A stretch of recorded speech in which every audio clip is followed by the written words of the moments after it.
Yes, so we say the fourth stage is prototyping. Prototyping means that you're going to produce some samples that can be used for testing, of course, to see if they can be okay or fit the market desire, the market needs. And the next one is testing and validation. So once you produce the prototypes, then they will need to be tested. Okay. Then the last one is, of course, launch. Once you are done with testing and it's good, the product is a good one, you launch to the market. That means introducing to the market, and that's where now its life begins. After a successful introduction of the product, that's where its life begins. So that takes us to now the product life cycle management, and in it we are saying that we have stage number one as market introduction.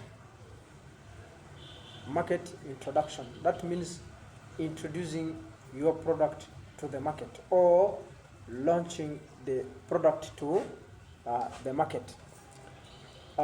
This product life cycle stage involves developing a market strategy, usually through an investment in advertising and marketing, to make consumers aware of the product and its benefits.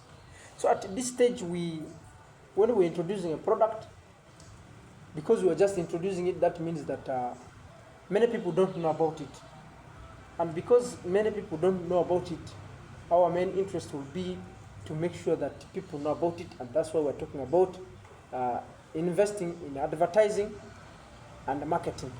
So members, at this stage of introducing the product, you should know that the strategy that works well at this stage, one of it is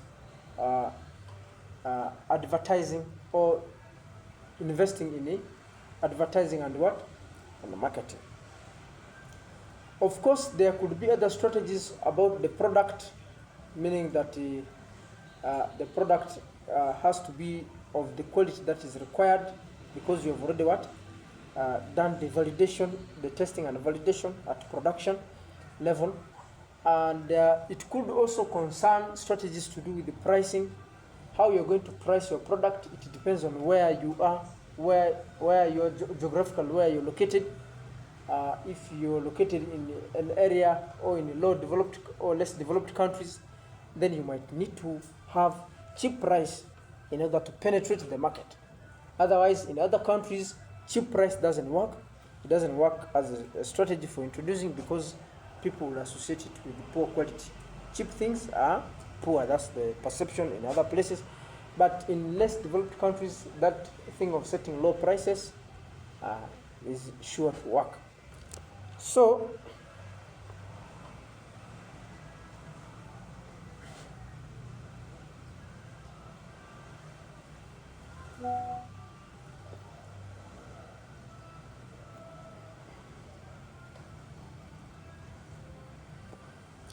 members, the second stage is growth, market growth. I'll be brief because online we are not going to be taking a lot of time. Growth stage,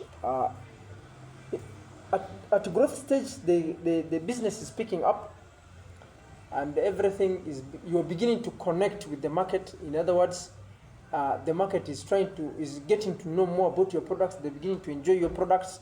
So at this stage, we're saying that if a product is successful, navigates through the market introduction, it is ready to enter the growth stage of the life cycle.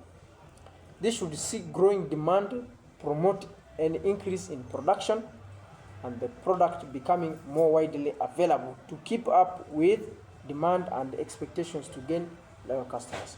So members, when there's growth, one of the strategies that could be adopted is increasing production, because at growth stage, more of your products units are demanded in the market, and therefore to meet that growing demand, we need to produce more of these goods, and also we need to make sure that they are widely available in the market. That means we need to make sure that they are everywhere or in all the corners of the market. And in some of this, you're expected to now use or apply the concepts that we learned. The 5 concepts, one of them can work here, or more than one can work here very well. So you'll be expected to apply some of those concepts. For example, it might be production concept, whereby you're expected to produce widely. I think that fits here well. Produce widely, and produce enough and make sure it is widely spread.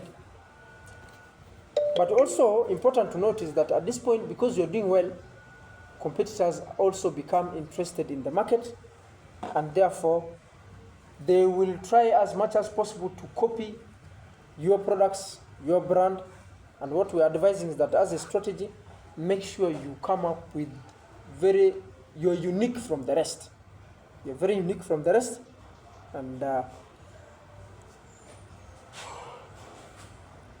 you are very unique from the rest, so that your customers, your clients don't mistake you for the products of others. For example, we all know this product called Big G. Big G is a chewing gum, and unfortunately some people use it for eating mairungi, if I may use that word. But it's a chewing gum. There's someone or a competitor who has come up with something called Big C. Not Big G, but Big C. So that Big C, when you look at it, it looks exactly like the Big G. No difference at all. Okay? If you don't pay much attention, the C looks like a G. So it will be very hard for you to... so what we're saying is that make sure there's a difference. The customer is able to see you from the rest of the products in the market. In other words, branding becomes very, very important at this stage. Product pricing and availability in the marketplace become important factors to continue driving sales in the face of increasing competition. At this point, the life cycle moves to stage 3, which is called market maturity. So we're moving to the next stage, which is called market maturity stage. At this point, a product is established in the marketplace, and so the cost of producing and marketing the existing product will decline. So when you have reached the maturity, that means the peak of your activities, in terms of selling or how it does in the market, it does not attract a lot of costs relating to production, because you'll be benefiting from mass production, what we call as benefits of producing large scale, and also marketing the products may not be so extensive like at the introduction stage and also growth stage. So as the product life cycle reaches this mature stage, there are the beginnings of market saturation, meaning the product is now everywhere, and also you remember the competitors already joined you in the growth stage, and they're also everywhere. So they're competing. Others are looking how to beat you in the competition. Many consumers will now have bought the product, and competitors will be established too, meaning that branding, price, and product differentiation becomes even more important to maintain a market share. So members, as we were saying, competitors also established like you, but you might have an upper hand, and that means still to brand yourself different from them. Your pricing strategy and differentiating your products from the rest becomes of key importance. So, at maturity stage, retailers will not seek to promote your product as they may have done in stage 1, but will instead become stockists and order takers, meaning increasing production will be strategic. So members, because people are not now looking to show your product for other people, what they know is that you're already known, so they want to buy more of your product and keep it in their stores or stock them. So we are saying because of that, we may need to engage in mass production. What we said as a production concept, we may need to engage in it, and so that we are able to produce abundance. The mature stage of the product cycle is a stage of stabilization. During the maturity stage, the sales of your product will reach its peak, and most of your customers are buying the product at this stage. In other words, you have maximum customer level at that stage. Your competitors are now reaching the growth stage with their product. Remember, you're at maturity. The others are at growth stage. That means you still, of course, have an upper hand, but you need to strategize. The challenge during the maturity stage of the new product development cycle is to hold your market position and come up with the new ways to keep your customers happy. If you don't keep on inventing new things, your product development cycle will turn to the last decline stage. Some members were saying that at this stage you are at your peak, but remember others are fighting you. They are planning to take over your market, and that means that you should have strategies to ensure that you retain the market share, you retain your market share, and you remain at the top of the market in terms of performance, in terms of sales, in terms of marketing. So at this stage, your strategy must be, how do I make sure I am a market leader? How do I make sure that I remain a market leader? Nobody comes to take over. Because at maturity stage, your products have reached the highest level of, as I said, the marketing, the sales, and of course performance. And if this stage is not managed well, if the maturity stage is not managed well, then it's going to force us to the decline stage, which is the fourth stage. And we're saying eventually, as competition continues to rise, with other companies seeking to emulate your success with additional product features or lower prices, so the life cycle will go into decline. Decline can also be caused by new innovations that supersede your existing products, such as horse-drawn carriages going out of fashion as the automobile or mobile took over the market. So members, sometimes your product can become out of date. For example, we know that in recent days, or even we can see in movies, whereby those days you don't see the cars, but you see these donkeys, these horses pulling some racks, and in them they act as carriers. But these things are no more in the modern world, except in some few places who have maintained it as a tradition, like especially in China. But otherwise, in other parts of the world, they are no longer there. We used to use donkeys, I remember, in Yumbe to carry bricks, but these days the tractor does the whole work. So that is it. These things can go out of the market. So we are saying that sometimes a better innovation comes, and therefore rendering your product obsolete or not able to perform to the expectations of the consumers at that particular point of time. Many companies will begin to move into different ventures as market saturation means there is no longer any profit to be gained.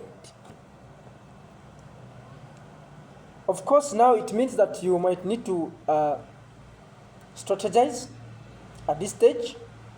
Of course, we are saying that some companies will survive the decline and may continue to offer the product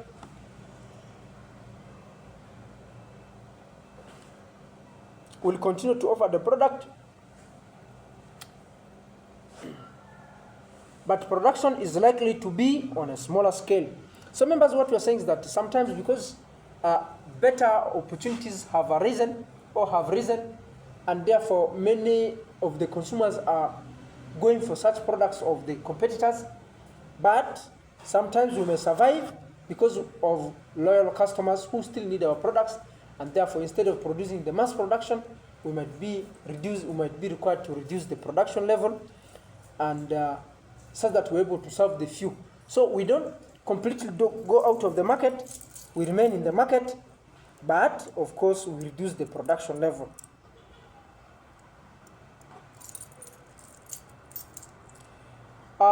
Consumers may also turn away from a product in favor of a new alternative, although this can be reversed in some instances, with the styles and fashions coming back into play to revive interest in an old product. So also take note that the same product can be maintained, which is going to decline stage, if we come up with innovative features for the product. We improve its performance so that it can be liked in the market. To fight the decline stage of product development cycle, innovating something new is key. Confirming up with improvements to your existing product, or perhaps making a second generation, is a good way to fight the decline and keep up with the competition. So members, that's all I had prepared for you.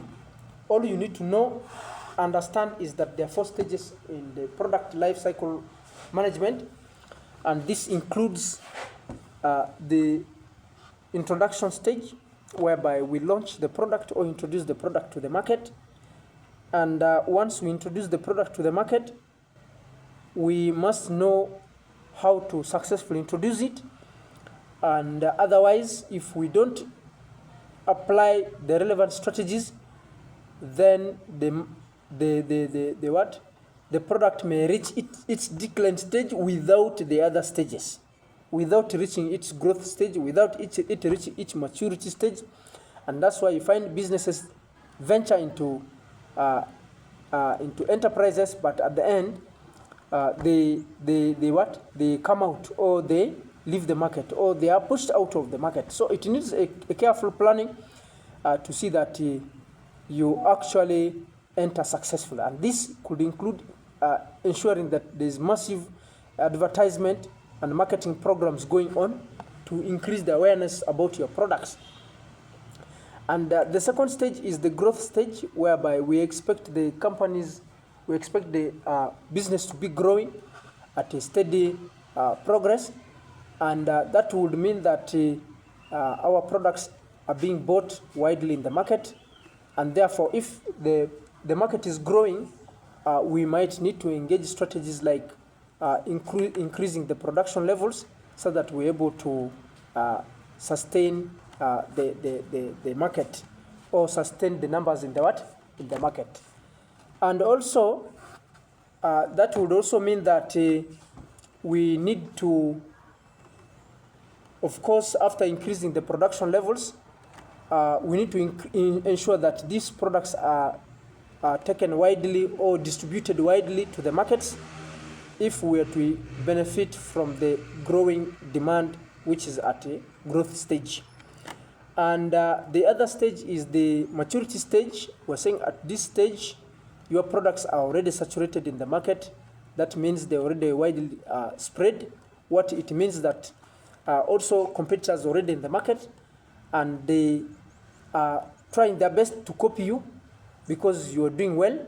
So the strategy that we will need to employ is that we ensure that our brand are uniquely different from the rest, so that our customers don't mistake the competitors' products for our products. Of course, also to benefit, we need to ensure that we produce, we have mass production, so that we can supply the whole market, and also ensure that, of course, they are widely distributed.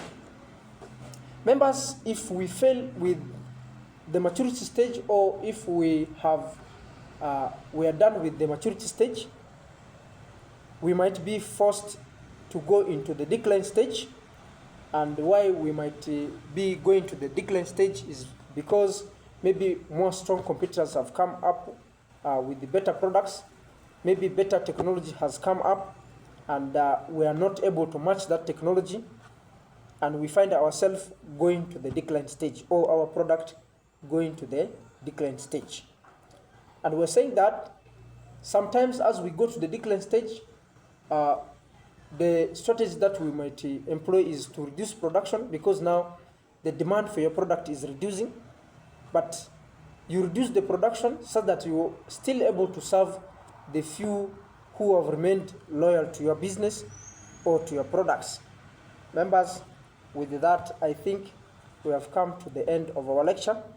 Thanks for attending. As I said, I've recorded this lecture. I'm going to post it in the group, so you'll access it through my YouTube channel. And we might have another one tomorrow. such that we are able to finish before time and leave you some time for revision. Thank you very much.